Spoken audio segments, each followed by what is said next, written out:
Mesdames et messieurs, merci de nous rejoindre dans la discussion de ce jour. Vous avez suivi l'actualité, vous le savez. Une nouvelle ère s'annonce au Bénin pour l'approvisionnement en gaz domestique.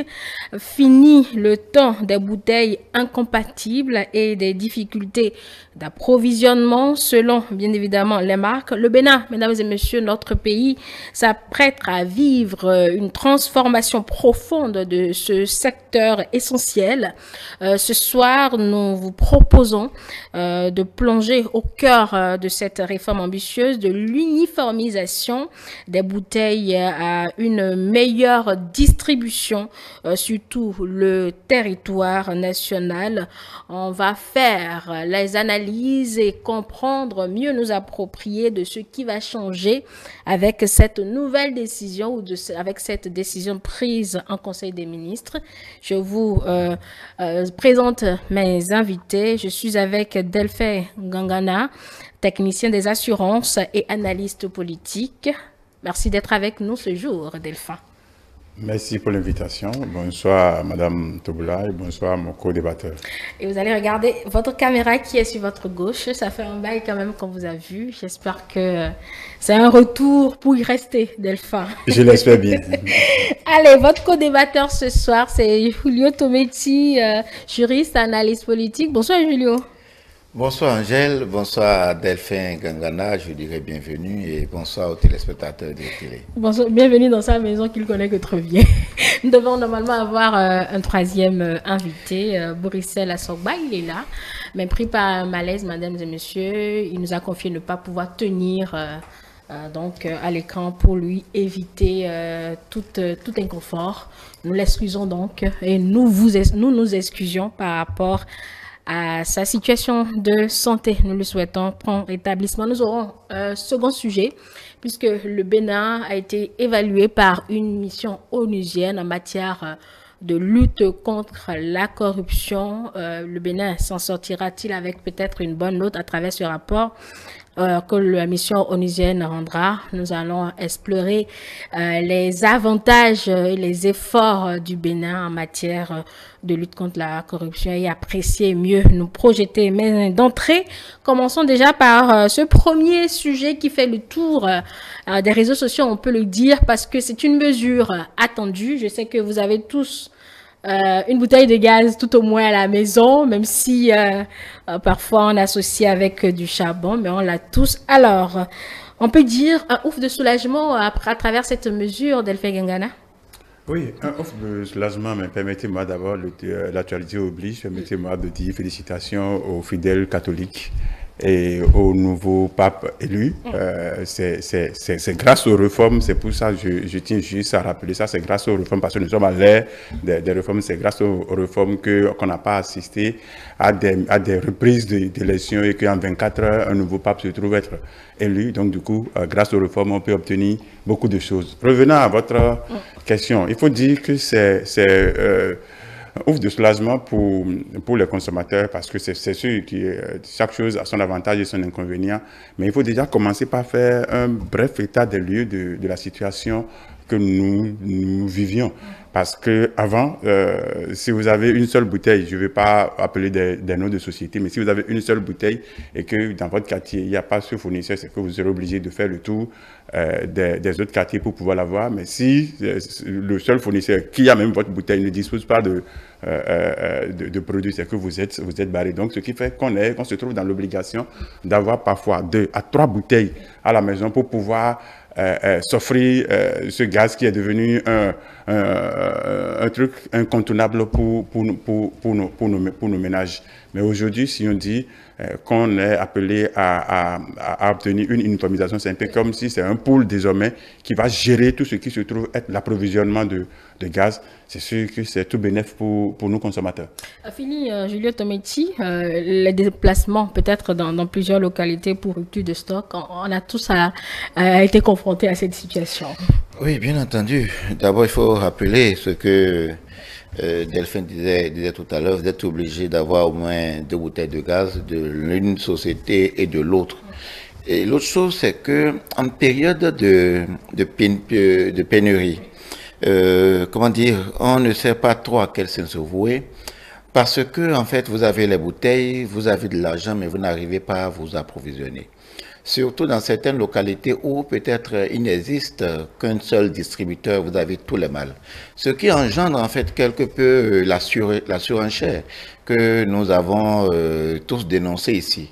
La surenchère faisant que les commerçants qui avaient stocké quelques bouteilles de gaz, la bouteille de 6 kilos qui coûte 4800, on l'a acheté dans ce pays jusqu'à 8000 francs, 9000 francs, en suivant les localités d'une certaine façon. Et il se fait que il y a un autre problème, le problème notamment de l'entretien en fait de ces bouteilles-là. Les bouteilles vont et vous reviennent telles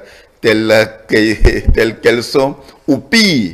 On vous remet des fois un certain nombre de bouteilles, vous avez du mal à vous-même à pouvoir le toucher, jusqu'à pouvoir venir le déposer en fait dans votre cuisine, mais vous n'avez pas trop le choix. Et aussi, en fait, pour question d'accessibilité en tenant compte du coût, il y a que pour certains ménages, en fait, aller recharger 4800 francs pour ce qui concerne la plus petite bouteille que nous avons, constitue quelque peu, en fait, comment dire, une source comment dire, de souffrance ou de réflexion. On a pensé qu'on pourrait avoir mieux. Parce que, en fait, moi, je l'observais sur le marché, on a quelques petites bouteilles, mais ça, on ne le voit que dans certaines localités où, à très peu d'effectifs, moi je me demandais toujours est-ce que c'est peut-être pour des besoins spécifiques, mais je me rends compte que, en fait, c'est une bouteille qui peut être généralisée. Je veux parler des bouteilles de 1,5 kg, que je pense que si nous faisons un peu, en fait, le ratio, nous pouvons peut-être l'acquérir à près de moins de 1000 francs ou environ 1100 francs, 1200. Donc, cela permet d'avoir plus d'accessibilité. Cela nous préserve contre, en fait, les batailles que nous ferons. Nous faisons pour la préservation de notre environnement, notamment l'utilisation du bois de chauffe, l'utilisation du charbon avec, en fait, les effets sur comment dire, la déforestation et comment dire, le maintien de notre environnement. Et donc, de ce point de vue, pour tout gouvernant, il faut réfléchir. Il faut dire que nous avons été surpris par la décision parce qu'on ne s'y attendait pas. Il n'y avait pas, voilà, c'est là pour que le gouvernement, que même dans le silence, en fait, des bureaux, beaucoup de choses se pardonnent. On ne peut que féliciter. Ce que je note, si je comprends très bien, c'est qu'il y aura une société qui se chargera de la centralisation, notamment en ce qui concerne la bouteille, c'est la société de dépôt, voilà, qui sera chargée de la centralisation des bouteilles. Et dans les jours à venir, nous allons voir peut-être une bouteille avec une autre effigie.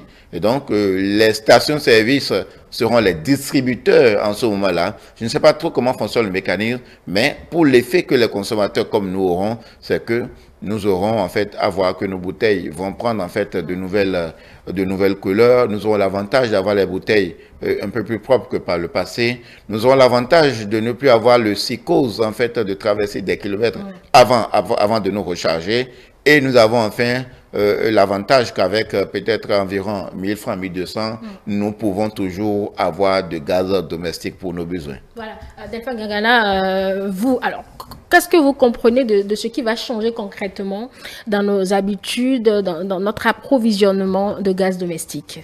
Ce qui va changer, c'est ça qu'on a commencé déjà par dire, c'est qu'on ne va plus souffrir de ce que j'ai une bouteille et que dans mon quartier, il n'y a pas ce type de gaz, en tout cas ce distributeur de gaz dans mon quartier, ou peut-être qu'il y a du gaz, mais ma bouteille n'est pas compatible, ne correspond pas aux bouteilles disponibles. Donc du coup, je serai obligé de me retourner. C'est que ça va déjà changer.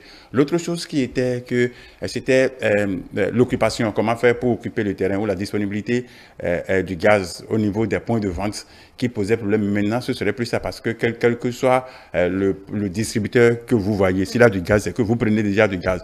Donc, le combat que les anciens, est-ce que je veux dire les importateurs, les anciens importateurs se faisaient, c'est que nous n'allons plus assister à ça, mais je me dis, c'est que désormais, eux, ils vont s'occuper peut-être de l'importation. Il y a une société qui s'occupera de l'approvisionnement et de la distribution. Donc, du coup, la concurrence continuera ailleurs, mais ce serait plus sur le terrain, ce serait plus en défaveur du consommateur, mais c'est beaucoup plus au profit du consommateur. Donc, du coup, les anciens distributeurs ou les anciens importateurs, c'est comment faire pour multiplier leurs points de distribution, histoire d'occuper suffisamment le terrain. Mais c'est un peu comme le système de pôle qui se fait au niveau de l'assurance. Quand vous payez votre voiture au port, on ne cherche pas à savoir si vous êtes. Donc, du coup, on vous donne une assurance. Et l'assurance se trouve être pour toutes les compagnies d'assurance. Donc, du coup, on ne fait pas une différence dès que vous faites le premier contrat. C'est juste qu'il y a un service qui centralise tout et qui vous permet d'avoir une assurance. Donc, du coup, c'est un peu ce que nous allons assister. Et du coup, le distributeur, qu'il soit avec une bouteille rouge ou quoi, c'est que progressivement, on va passer au changement des bouteilles. Donc, du coup, il n'y aura plus à dire ma bouteille est de telle couleur, donc je ne peux pas avoir de gaz de telle couleur. C'est vrai que ça va créer peut-être de mélange dans la tête de certaines personnes, mais à force de s'habituer bien, de s'expliquer, les gens vont quand même comprendre que oui, ce n'est pas que leurs bouteilles ne sont pas concernées. Non, c'est pas ça. Quand vous amenez une bouteille, peut-être, je caricature, une bouteille rouge, vous pouvez prendre du gaz avec une bouteille bleue et que progressivement, que désormais, vous n'aurez plus à utiliser votre bouteille rouge, c'est peut-être une bouteille jaune que tout le monde utilisera. Donc, du coup, il n'y a plus à dire, je n'ai pas trouvé de gaz parce que ma bouteille n'est plus compatible. Et l'autre chose, c'est le fait d'amener une bouteille de 1,5. Ça permet à des gens qui n'ont pas... Parce que les 5 doigts ne sont pas égaux. Il y a des gens qui ont envie d'avoir du gaz, mais regardant le coût, n'arrivent peut-être pas à s'octroyer. Donc, du coup, aujourd'hui, ils ont la possibilité d'avoir du gaz à moindre coût et plus proche. Ça permet un tout petit peu, comme Julio l'a dit, à la lutte contre la déforestation et beaucoup plus pour un truc climatique, j'oublie un peu. L'environnement. Donc, du coup, je pense que c'est une réforme souhaitée et souhaitable. Donc, du coup, si on pouvait se donner la main, histoire de le faire. Bon, il est vrai que on avait déjà vu un truc qui ressemble un tout petit peu à ça quand on avait dit de changer nos bouteilles de bouteilles Sonacop aux bouteilles Benepetro. Ça a permis à certaines personnes de se libérer de leur bouteilles, mais il y a d'autres qui continuent toujours d'avoir leurs anciennes bouteilles qui ne se trouvent plus être conformes aux bouteilles utilisées parce que les bouteilles, dans le temps, c'était les bouteilles de Sonacop et qui se trouvent un tout petit peu. Est-ce que tu veux dire caduc? Bon, pour ne pas. Sur cet aspect, puisque cet aspect concerne concrètement la transition, mais j'ai bien envie de demander à Julio la compréhension qu'il a, par exemple, de cette portion de phrase du Conseil des ministres qui dit que la société sera propriétaire des bouteilles uniformisées et que le remplissage et la sécurité des emballages relèvent de la responsabilité des gestionnaires des centres d'emplissage. C'est-à-dire que la société mise en place ne sera là que pour uniformiser les bouteilles et le reste, on retombera. Pas forcément dans les mêmes travers, mais en tout cas, on retombera dans la mesure où ce sont ces sociétés-là sur le territoire qui vont distribuer le gaz, mais cette fois-ci avec les bouteilles uniformisées. Oui, en fait, il faut se rendre compte d'abord que nous sommes dans un paysage ou dans un truc là de libéralisme économique, d'accord. Donc l'intervention de l'État ne vient que dans des secteurs, d'abord qui sont à forte consommation ou bien à consommation obligatoire et aussi pour des raisons de sécurité. Et le secteur des hydrocarbures est l'un des secteurs pour lequel l'État ne peut pas rester complètement hors. L'État ne peut pas rester complètement hors, mais l'État ne peut pas en fait tout s'approprier. C'est pourquoi il faudrait faire attention dans cette réforme-là à ne pas écorcher, en fait, pour les sociétés distributrices actuellement, pour ne pas écorcher, en fait, leur centre d'intérêt d'une certaine façon. Sinon, ça risquerait de créer d'autres problèmes. Quelle est la situation qu'on a voulu régler? La situation qu'on a voulu régler, c'est que ce n'est pas comme si vous pouvez aller prendre de l'essence dans toutes les stations, par exemple. La question du gaz, c'est ça. Ici, aujourd'hui, vous pouvez aller prendre de l'essence dans toutes les stations, du gasoil dans toutes les stations. Mais le gaz, vous ne pouvez pas aller le prendre parce qu'il y a un contenant qui diffère d'un distributeur à un autre. Comment faire pour régler? On a mis en place une société, d'accord, qui se chargera exclusivement d'uniformiser les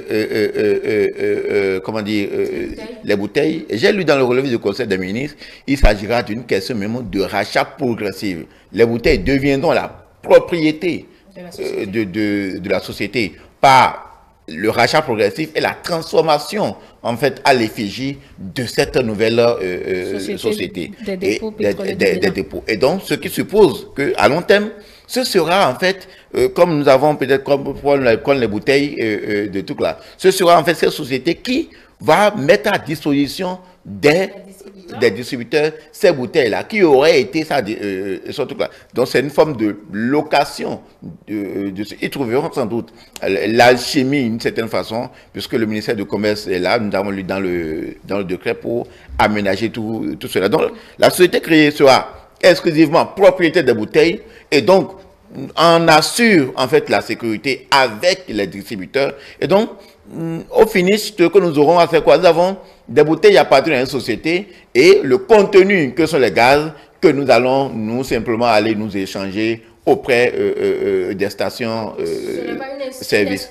Non, ce n'est pas qu'on a société du processus de distribution. Non, pas du tout. En fait, c'est pourquoi je disais tantôt que l'État, en intervenant, ne peut pas en fait s'approprier en fait le champ commercial qui était en fait réservé à ces sociétés distributrices là.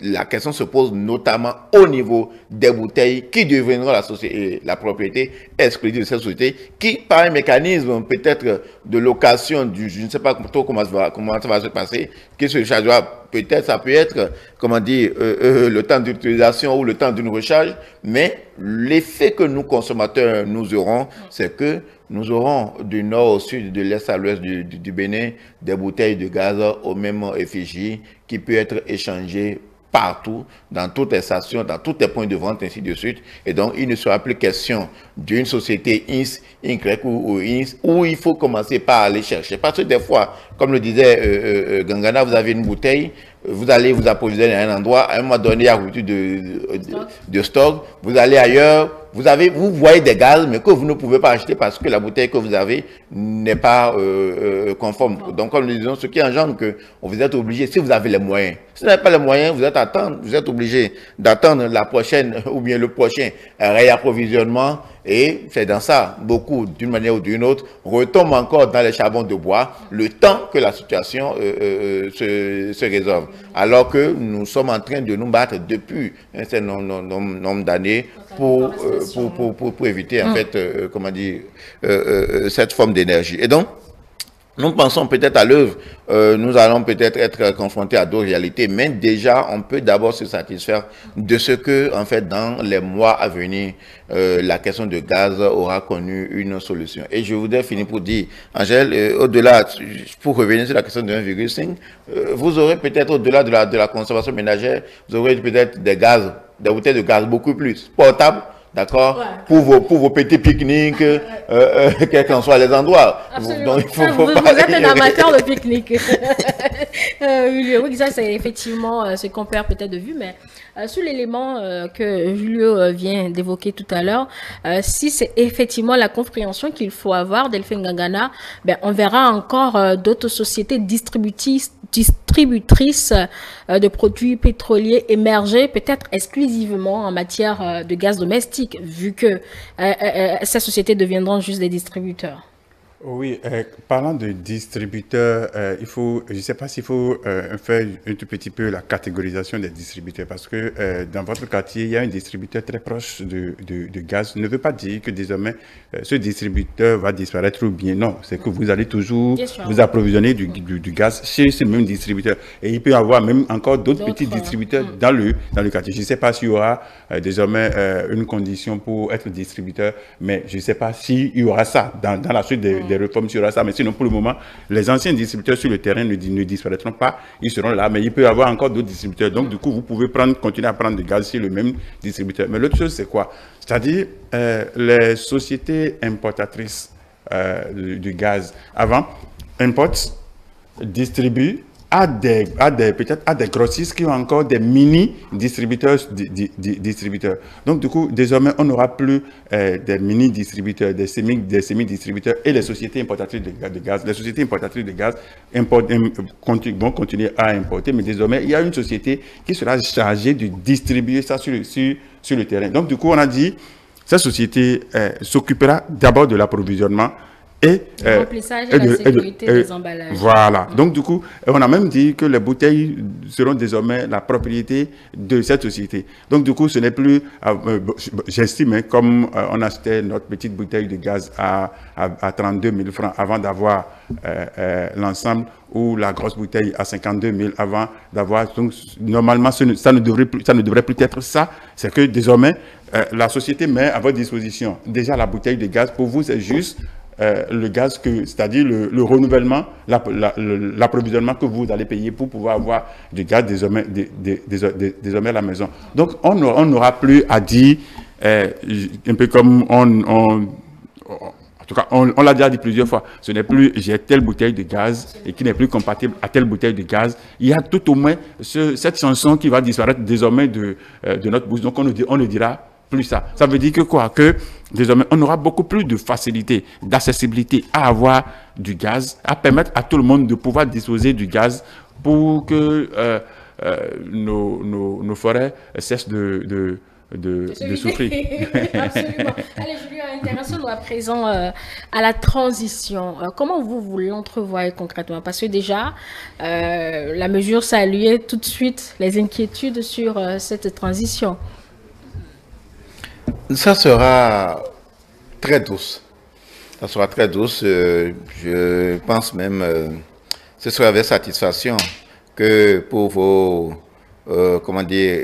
prochaines recharges, en fait, la satisfaction soit davantage que par le passé. Comme je le disais tantôt, la population ne va pas sentir trop négativement, en fait, ce changement. C'est-à-dire, vous avez votre bouteille rouge que vous voulez aller peut-être recharger et fortuitement, vous tombez sur les nouvelles bouteilles. D'accord? Donc, vous sortez avec une bouteille, votre ancienne bouteille, et vous pouvez revenir à la maison avec la nouvelle bouteille à l'effigie de cette société. Une certaine rupture Non, je pense pas. Dans cette transition. Non, il y en aura pas. Parce qu'en vérité, ce qui entraînait la rupture, c'est beaucoup plus la rupture du gaz, oui. Mais en fait, la pluralité, ou je peux dire comme ça, de ces sociétés distributrices-là, en tenant compte de la particularité de chaque bouteille de gaz. Donc, le seul changement, en fait, pour que ça n'étonne pas les gens d'une certaine façon, parce que nous sommes conservateurs par nature.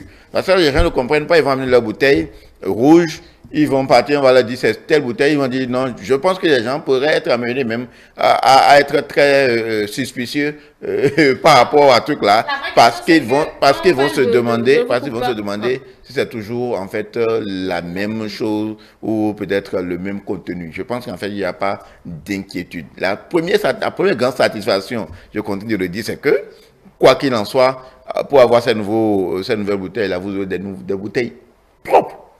Très propre, qui, comment dire... C'est le neuf qui deviendra vieux. C'est certain. Et en fait, c'est quoi? Je pense que ça va participer quelque peu aussi à l'entretien. À l'entretien de ces gaz-là, parce que nous l'avons toujours chanté, nous l'avons toujours reproché aux sociétés distributrices que, peut-être par periodicité, il y a un certain nombre de bouteilles qu'il faille retirer et réarranger avant de le mettre encore dans le circuit. Et donc, je pense qu'en fait, ce sera l'un des aspects que cette nouvelle société en charge des bouteilles de l'approvisionnement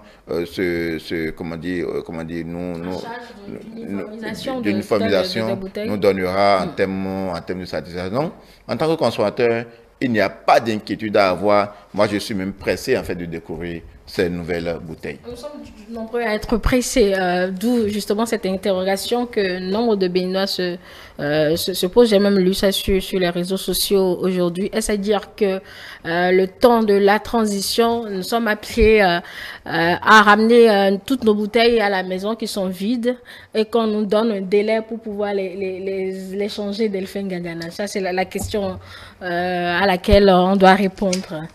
Même si vous n'êtes pas au cœur de la mesure, votre lecture à vous. Oui, je pense que si le gouvernement est arrivé à ce niveau, c'est parce qu'il y a des échanges avec les anciens importateurs, les anciens distributeurs. Donc, du coup, il y a un travail qui a été fait avant qu'on en arrive à ce niveau. Et il est bien dit qu'on a une période transitoire de 3 mois. Mais il est dit, l'interchangeabilité, on a dit, l'interchangeabilité des bouteilles de gaz, tout le monde peut amener sa bouteille de gaz vide pour aller changer. Donc, du coup, du moment où, si la décision devient effective, ça veut dire que si vous amenez votre bouteille, que ce soit bouteille rouge, ou bouteille jaune, ou bouteille bleue, une fois que vous l'amenez, on ne va plus vous dire, non, vous n'allez pas changer ça ici, parce que désormais, il n'y a plus à dire quelle est telle couleur ma bouteille, que donc du coup vous amenez, vous prenez du gaz. Parce que c'est au fur et à mesure, même quand on dit rachat des bouteilles, ce n'est pas que la société, la nouvelle société viendra payer des bouteilles chez nous, chez les consommateurs. Une fois que vous amenez votre bouteille rouge chez votre distributeur et il vous donne peut-être une bouteille bleue, c'est que la société a déjà une bouteille rouge qui désormais entre dans son patrimoine et c'est à lui de changer cette couleur à la nouvelle couleur. Donc du coup, d'une façon progressive, on va passer de plusieurs couleurs, de multicouleurs à une seule couleur. Donc ce n'est plus à dire, maintenant la seule chose c'est à quel moment on va commencer l'application. Parce que dès qu'on va dire qu'on va commencer l'application, c'est vrai que ça va créer un peu de réticence, mais avec le temps, les gens vont très vite comprendre, puisque quand on va leur dire non, ce n'est pas que vous avez une telle bouteille et que demain on va vous dire que cette bouteille n'est plus utile, non, ce n'est plus ça. On est en train d'aller progressivement à l'uniformisation. Et ça ne peut pas se passer en une seule journée. On ne peut pas dire un jour, ramenez toutes vos bouteilles pour les changer. Ce n'est pas ça. C'est qu'une fois que vous avez fini d'utiliser votre bouteille de gaz, si vous avez déjà payé votre bouteille aujourd'hui et que ce n'est pas fini, il n'est pas dit que vous allez amener votre bouteille à moitié utilisée vers le distributeur pour dire, bon, ok, je veux une nouvelle. Non, ce n'est pas ça. Vous finissez votre bouteille, vous finissez votre gaz et vous amenez maintenant la bouteille vide à votre distributeur, à votre ancien distributeur et vous prenez la bouteille disponible selon la couleur qui est disponible. Donc si c'est déjà la nouvelle couleur qui se trouve chez votre distributeur, c'est ça vous prenez. Mais si c'est l'ancienne couleur qui est toujours là, vous prenez l'ancienne couleur. Mais quand vous allez finir, vous amenez votre bouteille, c'est que la couleur changera et donc désormais, tout doucement, si c'est la couleur jaune, on n'aura que des hymnes désormais en bouteille. Allez, il faudra dire que le gouvernement certainement va encore amplifier la communication autour parce qu'il y a des éléments de compréhension nécessaires là tout de suite avec ces décisions.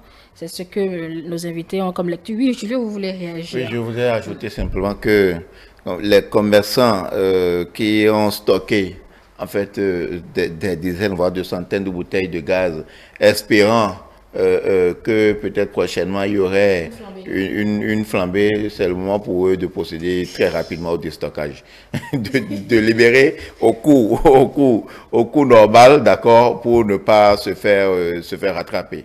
Parce que, comme je le disais tantôt, et Delphine l'a bien précisé, ça ne serait pas comme ce que nous avons observé dans le changement des bouteilles de gaz Sonacop contre un distributeur, où avec les gaz, on va se mettre en rang, on va s'aligner, on va faire tout là, avec des délais par-ci, par-là, il faut déposer les bouteilles, revenir quelques jours après avec reçu, des gens qui ont perdu leur reçu. Non, je ne pense pas que ça soit ainsi. Ça sera de la manière la plus douce que possible. C'est à l'occasion de la recharge de votre bouteille que le changement peut s'opérer.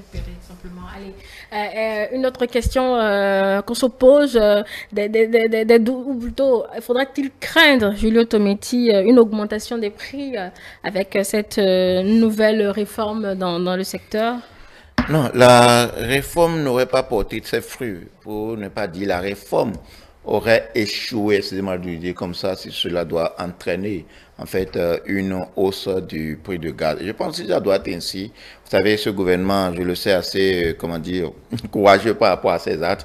Je pense que nous aurions déjà eu, en fait, l'information dans ce décret. Parce que quand vous lisez le relevé du Conseil des ministres, c'est assez exhaustif. C'est l'une des rares fois que je vois un relevé du Conseil des ministres très exhaustif qui permet à une première lecture une compréhension. Et donc, si ça doit entraîner une hausse de coût, je pense que ça doit avoir été déjà dit. Et je continue de croire que ça ne sera pas le cas. Question boutade, est-ce que c'est encore le moment de changer les vieilles bouteilles Sonacop non prises en compte avant Delphin Tirgana? Bon, je m'attendais à une réponse tranchée non plus de votre part. Hein, vous-même, vous avez bien fait de dire nos vieilles bouteilles Sonacop. Si nos vieilles bouteilles... Il y a certains qui ont toujours ces bouteilles-là qui n'ont pas été prises à l'époque quand on devait les changer.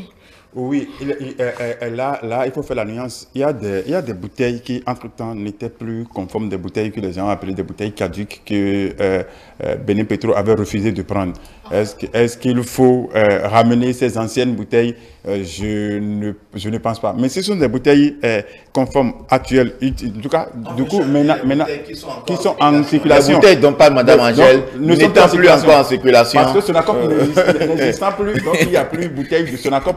Si vous avez une bouteille de Benin Petro, même déjà vieille, oui, vous l'amenez, vous allez changer, parce que ce sont les bouteilles que nous utilisons actuellement. Donc, si c'est des bouteilles de Mathusalem, donc du coup, bon, je pense que on a fini le changement de bouteille de Sonacop à Benin Petro. Donc, du coup, on a fini avec ça. Si vous avez une bouteille Sonacop, une vieille bouteille Sonacop, voyez avec les gens de Ferraille, ils vont vous gérer ça.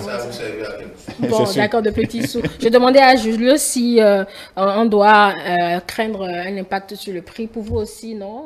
Sur le prix, je pense que la fixation du prix ne dépend pas de la multiplication ou bien du changement de distributeur. Ça, c'est en fonction du coût sur le produit sur le marché. Mais je pense que le souhait de tout Béninois, c'est de voir le gaz à moins de coût au Bénin. Donc, du coup, l'objectif ne serait pas d'augmenter encore le prix parce que, comme je l'ai dit, si c'est pour augmenter le prix, c'est que la réforme n'aura vraiment pas porté ses fruits. Parce que l'objectif, on dit, dans les pays limitrophes, les gens font comparaison, il est vrai que comparaison n'est pas raison, mais les gens font comparaison de ce que ailleurs on voit le gaz à tel prix, ailleurs on voit à tel prix, mais pourquoi pas chez nous? C'est vrai que nous ne sommes pas producteurs de gaz, mais je pense qu'on doit faire tout pour militer à ce que le prix ne soit pas... Et non seulement ça, moi je dis l'objectif ne serait pas d'augmenter parce que avec ça, il y aura plus d'accessibilité. Et puis quand cette société va arriver à occuper suffisamment le territoire national, parce que plus vous avez de clients, moins vous aurez de charges à mettre sur chaque client. Donc du coup, l'approvisionnement ou votre... c'est-à-dire votre bénéfice va augmenter en fonction du nombre de clients que vous aurez. Donc, du coup, ça va revenir moins cher. Parce que, qui vous souviennent qu'en 2000, nos SIM coûtaient 25 000 francs. Mais aujourd'hui, vous avez 100 francs, vous avez une SIM et puis vous avez encore de crédit sur ça. Donc, l'objectif, c'est de pouvoir avoir désormais gratuitement le gaz à la maison. Pourquoi pas? Jules, vous voulez réagir? Vous confirmez cette page? Non, pour dire simplement, comment dire, on ne peut pas espérer, je le dis comme ça, hein, une augmentation du coût. C'est vrai que nous ne le savons peut-être pas. Tant qu'il n'y a pas d'augmentation sur le marché international, il n'y a pas de raison pour que ça augmente. L'État jusque-là a maintenu en fait, comment dire, les subventions accordées, puisque en fait c'est une réalité ça. Autant, comment dire, l'essence que les autres produits hydrocarbures sont subventionnés. Ce qu'on se pose comme question, c'est que est-ce que l'État ne peut pas faire davantage, augmenter la cagnotte de subventions pour plus d'accessibilité, mais c'est tenant toujours compte en fait des défis et de la disponibilité de nos finances publiques. Voilà ce qu'il fallait dire sur cette décision du Conseil des ministres qui prône, on va le dire, le gaz pour tous, l'interchangeabilité qui va faciliter la tâche aux ménages et surtout dans les zones reculées où l'accessibilité du produit n'est pas toujours une chose facile en raison de la pluralité des marques. Aujourd'hui, une société a été créée pour donc faire de cette décision une réalité, uniformiser les bouteilles de gaz, prioriser maintenant ou mettre en circulation des bouteilles de 1,5 kg afin de permettre au petit budget d'également de pouvoir s'offrir leur gaz. Voilà, nous irons à l'information pour vous pour essayer avec les autorités compétentes de répondre à nombre de questions que vous vous posez chez vous, mesdames et messieurs. Là, tout de suite, nous allons passer, Delphine Gagana, Julio Tometti, à notre second sujet. Il y a une mission onusienne au Bénin qui a évalué les efforts de notre pays en matière de lutte contre la corruption, puisque le Bénin fait partie des États qui ont ratifié donc cette convention. 3 jours pour ces experts d'apprécier donc comment le Bénin met en œuvre ce qu'il a ratifié. Alors, doit-on ou plutôt peut-on dire que le Bénin va s'en sortir haut les mains à l'issue de cette mission, Delphine Gagana, au vu de ce que vous avez pu observer en matière de réforme dans la lutte contre ce fléau d'envergure mondiale? Il faut dire que la vie, c'est de partir d'un point A à un point B et puis vouloir même aller à un point C. Mais la corruption, ce n'est pas comme un État où on dit, bon, ok, on a atteint cet État et que c'est fini. C'est pas ça, c'est un combat, c'est une bataille et qu'il faut, c'est une bataille, en tout cas, c'est une bataille qu'il faut, il faut tenir. Parce qu'au moment où vous créez le système de verrouillage, quelqu'un d'autre est là pour créer le système de déverrouillage. Donc, du coup, il n'y a pas à dire, nous avons mis les gages nécessaires pour ne plus en parler. Non, c'est que il faut toujours continuer à le faire parce que d'abord, la lutte contre la corruption, c'est d'abord la prévention, c'est le contrôle, c'est-à-dire contrôle audit, et c'est aussi la sanction. Donc, du coup, on ne peut pas dire qu'on a fini totalement et qu'on a atteint le niveau raillé, que c'est fini. Non. Donc, du coup, moi, je dis, ceux qui sont là vont nous permettre de se mirer, de voir est-ce que nous avons franchi un niveau. Est-ce que nous sommes sur la bonne voie? Qu'est-ce qu'il faut changer? Qu'est-ce qu'il faut compléter? Qu'est-ce qu'il faut diminuer pour pouvoir y arriver? Parce que si on ne le fait pas ainsi, si vous dites que vous avez déjà tout fait, vous allez vous réveiller un beau matin pour vous rendre compte de ce que votre système était totalement déjà à terre. Parce que quelqu'un qui est resté dans une position donnée pendant 2 jours, il va commencer par chercher des solutions. Mais si vous ne créez pas encore d'autres conditions qui devraient l'amener à ne pas franchir le Rubicon, c'est que très vite, il va trouver un système de contournement et passer. Donc, moi, je dis, ceux qui sont là, ils vont nous évaluer et puis on va aviser. Absolument, on va aviser. Alors, qu'est-ce qui pèsera dans la balance pour nous, Julio Tometti? Oh, bon, je voudrais, vous me permettez de rappeler un peu le contexte comme vous avez commencé par le faire. En 2003, le Bénin, en 2004, il faut dire, le Bénin a ratifié la Convention des Nations Unies contre la corruption qui a été éditée par le mécanisme des Nations Unies en 2003. 2013, il y a eu le premier cycle de mécanisme d'examen. Mécanisme d'examen, c'est-à-dire en fait, les délégations passent dans les pays qui ayant ratifié pour voir un peu la mise en œuvre en fait des mesures.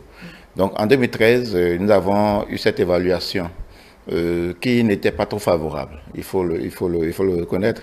Quand bien même nous étions dans une posture beaucoup plus une posture sensibilisatrice qui vous souvienne la marche verte contre la corruption. Donc cela rentrait dans le cadre en fait de la sensibilisation parce qu'on pensait que en sensibilisant, en informant, en appelant à la conscience des uns et des autres, on pourrait changer les choses. Mais on s'est vite rendu compte que ça n'a pas porté ses fruits. Et donc la gouvernance de la rupture à partir de 2016 non pas en ignorant complètement les mesures sensibilisatrices, a décidé d'agir en mettant en place un certain nombre d'institutions, en renforçant le cadre législatif, en renforçant en fait la politique répressive en matière de corruption, de détournement de deniers publics et tout ça. Et donc, cela a eu les effets que tous nous connaissons. Tout au moins les débuts. Tout au moins les débuts. Donc, au moins aujourd'hui, on continue d'entendre.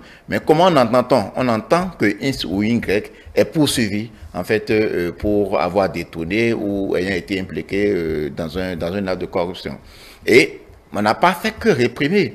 On a en 2020 pris la loi portant, comment dire, institution du...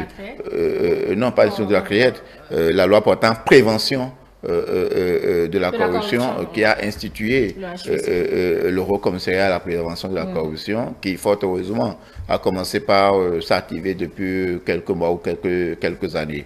Et le Haut Commissariat de la Convention, quel est son rôle? C'est de voir dans nos administrations, dans nos pratiques, quelles peuvent être les sources de corruption pour pouvoir agir là-dessus. Au plan répressif, nous sommes en train de faire ce que nous devons faire et nous pouvons nous taper la poitrine aujourd'hui de dire, même si le Bénin n'a pas encore enrayé totalement le mal corruption, le Bénin a pris des options courageuses, quel que soit ce que ça coûte, pour que au moins en fait le Béninois ait une certaine réticence par rapport aux actes et faits de corruption. Donc cette mission est au Bénin depuis 3 jours, donc du 6 au 8, d'accord, pour dans un premier temps. L'objet de cette mission, c'est dresser un état des lieux, de l'application correcte par le Bénin des mesures. Ensuite, identifier les bonnes pratiques, relever les défis persistants, d'accord, et enfin proposer des recommandations concrètes dans le sens de l'amélioration du dispositif en place. Nous n'avons pas encore, nous sommes encore 8, nous ne savons pas encore quelles sont véritablement les conclusions, mais nous sommes quand même d'une certaine manière, on peut se rassurer de ce que le Bénin a posé les bases solides par rapport à la lutte contre la corruption. Ce que l'actualité nous offre de découvrir nous permet en fait de nous dire que comme sur beaucoup de plans, le Bénin va davantage s'illustrer et en fait davantage renforcer le dispositif existant pour que si ce n'est pas un rêve pieux de dire, nous pouvons conjurer définitivement en fait la corruption dans les années à venir, en comptant aussi, au-delà des mécanismes répressifs et autres, en comptant aussi sur la bonne foi, sur la moralité, sur l'éthique en fait dont nous Béninois, nous pouvons être capables. Et je le crois bien entendu. Alors si vous convenez que la corruption zéro reste presque un vœu pieux, en tout cas en temps vert, et que Julieu, en chutant tout à l'heure, dit qu'on doit pouvoir compter sur la responsabilité, surtout des cadres de l'administration, puisque c'est d'abord là-bas avant d'aller dans le privé. Sur quoi pensez-vous qu'on peut mettre encore l'accent en matière de sensibilisation pour toujours éviter la répression? Oui, parce qu'avec la criette, on en prend pour des années quand même. Oui, la répression, on ne peut pas éviter la répression parce qu'il faut que la répression soit là pour amener certaines personnes à pouvoir se dire « Ah, si je le fais tel qu'on a fait à l'autre, on va me le faire ». Mais ce que je dis, il faut déjà noter 2 choses. Le simple fait de digitaliser beaucoup de nos formalités, c'est-à-dire de ne plus permettre le contact direct avec l'usager et l'administration, a déjà limité un tant soit peu les choses. C'est vrai qu'il y a plusieurs types de corruption, il y a même une corruption psychologique, il y a plusieurs types de corruption. Celle financière, la digitalisation a fait que ça a limité un tout petit peu. L'informatisation de nos régies a amené, c'est-à-dire certaines structures à ne plus dilapider les sous, à ne plus soustraire les sous comme ça, on entendait auparavant. Et puis la création de la CRIET depuis 2017, je crois 2017, c'est vrai que les gens n'avaient pas vu de bon oeil au départ, mais aujourd'hui, beaucoup arrivent à se dire « Ah oui, mais quelque chose a commencé par changer parce qu'aujourd'hui, on entend qu'on frappe, qu'on sanctionne, qu'on punit. » Et donc, aujourd'hui, vous allez voir certains qui disent hey, « Moi, je ne veux pas aller à la criette, mais déjà, ça la seule fait peur. » Mais c'est vrai que les feux tricolores sont là pour réguler la circulation, mais les gens savent que quand ils violent le feu, peut-être qu'un accident, je ne sais pas, attends, mais pourtant, il y a des audacieux, il y a des je ne veux pas dire certains fous, hein, mais il y a des audacieux qui violent le feu. Mais quand ils violent le feu, il faut que l'agent soit là pour les sanctionner. C'est pour ça la sanction est nécessaire. C'est pour ça que je dis, la lutte contre la corruption, c'est d'abord la prévention, le contrôle et la sanction.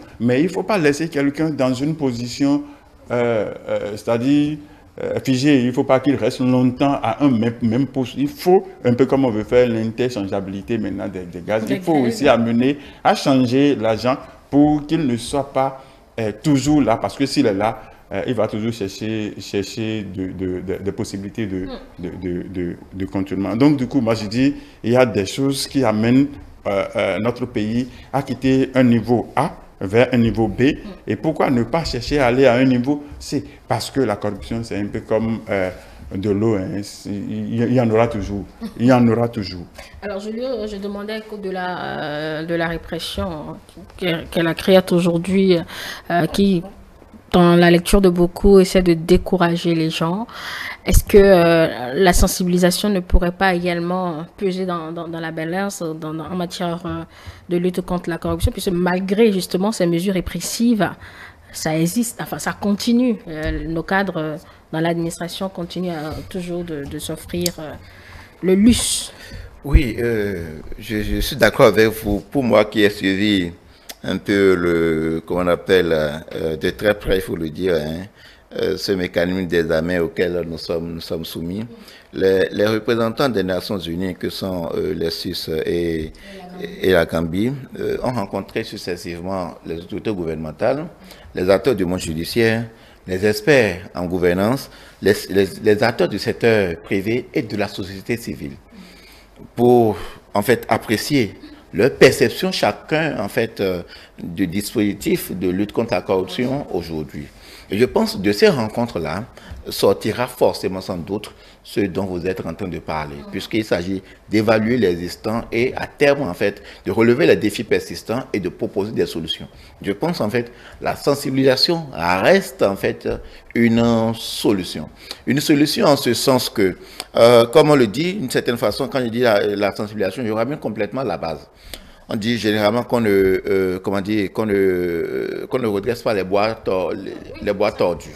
Les bois tordus, il faut les casser, si ça ne va pas. Maintenant, les bois encore malléables, il faut le faire. Donc, voilà, il faut encore le faire. Et donc, j'ai suivi en fait un atelier de dernière fois du Haut Conseil comment on appelle, le Haut Commissaire de la prévention contre la corruption, où il était essentiellement question, s'il ne serait pas intéressant de ramener en fait la question de corruption dans les annales de programme.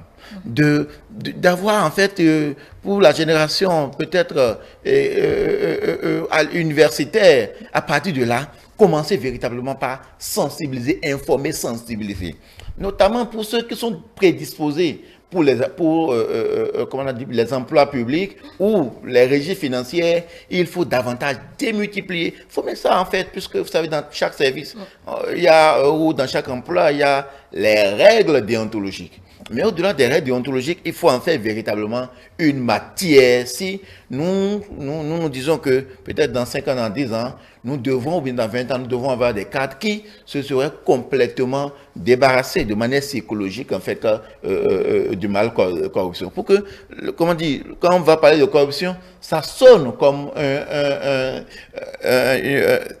comment dire, que ça sonne comme un étonnement. Vous savez qu'il y avait des pratiques qui sont peut-être contraires à notre morale, à notre éthique, ou des choses, quand on vous entend que quelqu'un fait ça, tout le monde est étonné. Excusez-moi de le dire, par exemple, comment dire, les questions d'homosexualité d'un certain plan, quand vous entendez, notre communauté, quoi qu'on puisse dire en matière de droit, notre communauté ne l'accepte pas. Que ça vienne, en fait, dans le subconscient des Béninois, que, en fait, la corruption ne doit pas exister. Que la corruption doit être un mal, que tous on doit combattre. Que la corruption fait partie, en fait, des défis majeurs de la génération future. Si on peut s'en débarrasser, en fait, au-delà, en fait, de tout ce qui est construit, de tout ce qui est matériel.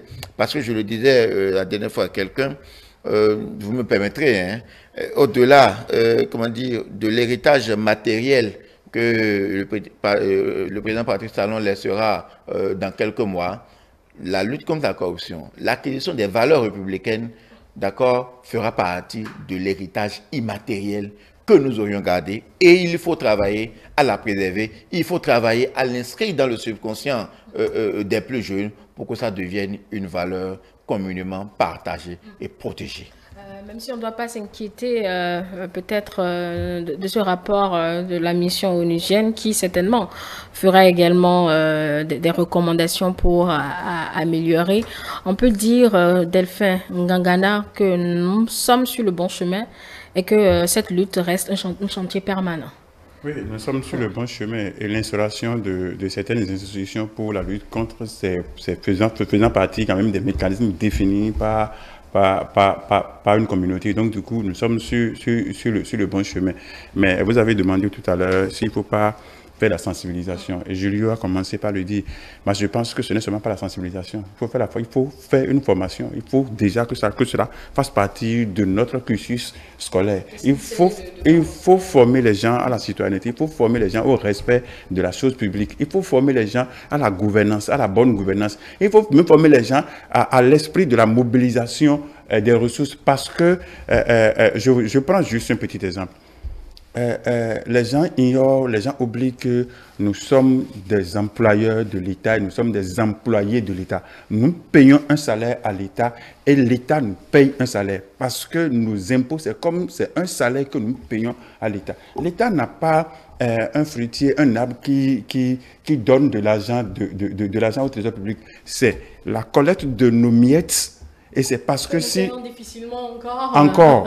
Parce que si aujourd'hui, on a un projet à faire et on dit chacun doit cotiser, nous trois ici, 1000 francs, et nous cotisons les 1000 francs, et nous remettons à Julio, il aura 3000 francs, il aura de l'argent plus que nous. Mais ce sont nos sous qui se trouvent à sa disposition. Donc, quand on dit on a un budget de tel montant, les gens pensent que oui, l'argent est déjà là. Non, l'argent n'est pas là et que ce n'est pas que l'argent est allé chercher... familial, rassurez-vous, on va vous poursuivre. On va vous poursuivre juste donc, du coup, il faut désormais expliquer aux gens que nous sommes des employés et nous sommes aussi des employeurs de l'État et que l'État ne peut pas augmenter peut-être le salaire si nous n'augmentons pas nos impôts. Donc, si on ne nous donne pas plus de salaire, nous n'allons pas augmenter le popote en tout cas pour notre famille. Donc, du coup, il faut amener les gens à comprendre comment l'État fonctionne. Parce que ne pas connaître comment l'État fonctionne peut amener des gens à dire, bon, l'argent passe, c'est peut-être l'argent des étrangers, parce que ce que les gens nous donnent de là-bas, c'est des choses qu'ils ont collectées chez d'autres personnes et que nous devrons rembourser peut-être avec des intérêts. Donc si nous ne l'utilisons pas à bon escient, c'est qu'on va bouffer les sous, mais les intérêts seront là, on va supporter. Ça veut dire que nous créons des dettes pour une génération future que nous n'utilisons même pas pour pouvoir avoir de retour sur investissement. Donc, du coup, il faut former les gens à la citoyenneté, il faut former les gens à savoir comment l'État vit. Donc, la sensibilisation, oui, mais d'abord la formation. Parce qu'au temps révolutionnaire, c'est sûr, il ne faut pas jeter l'enfant et de bain. Enfin, le bébé avec l'eau de bain. Parce que la révolution, c'est sûr, a quand même des vertus à certaines choses, parce qu'il n'y a pas un système qui soit totalement inutile. Il y avait des choses qu'on nous apprenait au moment où on allait à l'école, je ne sais pas si c'est l'école nouvelle ou l'école révolutionnaire. Donc pour ceux qui sont un peu vieux, vont comprendre ce que je suis en train de dire. Je sais pas. Donc du coup, il y a des choses qu'il faut encore aller chercher et dire qu'il faut instaurer, histoire de redresser. Sinon, nous courons, en tout cas, on a déjà une génération tête baissée, mais il ne faut pas qu'on ait une génération bouche ouverte. Oui, Julio Tomiti. Oui, je vais ajouter rapidement quelque chose en guise de sensibilisation pour dire en fait les affres de la corruption, les méfaits de la corruption sur notre vie quotidienne. Vous savez, c'est pour les faits de corruption, je donne deux exemples. Que lorsque, par exemple, vous allez faire une demande de compteur à la SONEB, je le dis comme ça, que l'on vous retarde, au lieu de l'avoir peut-être en une semaine, parce que d'autres sont passés et on fait la demande aujourd'hui et on donne de l'argent, d'accord, on les satisfait et vous, on vous relègue. Et des fois, exprès, on ne vous satisfait pas, espérant que vous reveniez pour revenir graisser, en fait, la pâte. Et donc, quand on fait comme ça, on érige, en fait, dans ces administrations-là, un système de corruption. Ça reste encore. Je le dis à l'attention, par exemple, de Haut Commissariat à la prévention de la corruption, que ces faits-là existent encore dans nos administrations. Ce qui ne nous permet pas d'avoir les services à temps, d'avoir le traitement qu'il faut par rapport à nos dossiers, à nos attentes, parce que des fois, on veut des choses de nous et peut-être nous ne comprenons pas le langage. Et donc, il faut continuer à sensibiliser les gens pour dire. La cause. Pas d'attention à ce retard exprès. Peut-être que c'est pas ça. Bon. Mais des fois, justement, je vous le dis. Pour un service que vous savez que vous demandez peut-être, c'est pour une semaine. Et que vous dites que vous êtes pressé. Et vous donnez de l'argent. Et en 72 heures, on vous le sort. Vous savez que vous avez été auteur de corruption. Et quand vous le faites, ce qui fait que l'argent est conditionné. L'argent, c'est que plus les gens sont pressés, plus je retarde, ils n'ont pas de tout là, plus ils seront amenés à me graisser la patte. Et donc, c'est nous-mêmes, en matière de corruption, l'État est moins victime, en fait, que nous. Parce que c'est nous-mêmes, quotidiennement, pour des services dont nous avons le droit, qu'on nous fait payer. Des fois, c'est nous-mêmes, malheureusement, qui sommes demandeurs. Absolument. Allez, on retiendra qu'en matière de matérialisation de volonté de lutte contre la corruption, il y a beaucoup d'éléments qui ont été mis en place. La CRIET, l'ASCPC et bien d'autres cadres juridiques qui donc permettent de faire de cette lutte un combat de tous les jours. Mais si on s'en tient à la dernière sensibilisation de Julio, il faudra également qu'à notre niveau en tant que citoyen de cesser de couper le cordon de la corruption à notre niveau, et là ça pourra prendre corps. Cette mission rendra son rapport et on reviendra d'ici lundi pour l'apprécier ensemble. Si vous êtes disponible, vous serez avec nous, Julio et Gangana. Mesdames et messieurs, mais pour l'heure, nous devons mettre un terme à ce programme que nous vous remercions d'avoir suivi. Nous vous retrouvons donc dès ce vendredi pour une autre édition de débat du soir. Merci de continuer à nous suivre sur nos canaux digitaux et également sur la TNT et sur Canal+. Espérons vous retrouver très bientôt pour une autre édition. Mesdames et messieurs, nous vous souhaitons de passer de très bons moments en compagnie du reste de nos programmes. Merci Delphine Gangana, merci Julio, merci chers téléspectateurs. ETélé avec vous, pour vous.